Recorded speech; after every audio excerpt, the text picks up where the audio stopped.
Hello guys, এটা আমার first mini blog. আশা করছি তোমাদের খুব ভালো লাগবে। আজ 14 আগস্ট, আজ আমাদের সকলের প্রিয় ধূমকেতু মুভিটি রিলিজ করছে, তাই আমরা চারজন বন্ধু মিলে চলে গেছিলাম মুভিটি দেখতে। ফার্স্টেই ডমিনোস থেকে পেট পুজো সেরে নিয়ে একটু গল্প আড্ডা মেরে চললাম মুভিটি দেখতে। মুভিটি খুব খুব ভালো হয়েছে, তোমরাও যাও, গিয়ে দেখো। আশা করছি তোমাদের খুব খুব ভালো লাগবে।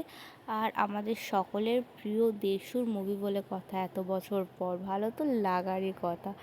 সো আমাদের মুভি দেখা কমপ্লিট, আমাদের চারজনেরই মুভিটা খুব ভালো লেগেছে। তারপরে আমরা বাইরে বেরিয়ে একটু ফটো ভিডিও তুললাম, গল্প করলাম, আমার বন্ধু একটা দেবে কিসি করলো, তারপরে চললাম আমরা বাড়ির দিকে। তো আমার ভিডিওটি যদি তোমাদের ভালো লেগে থাকে, একটা লাইক, কমেন্ট অ্যান্ড শেয়ার করে দিও, আর আমার চ্যানেলটা সাবস্ক্রাইব করতে ভুলো না। আমি আবার মিনি ব্লগ নিয়ে খুব তাড়াতাড়ি ফিরে আসবো। Bye bye.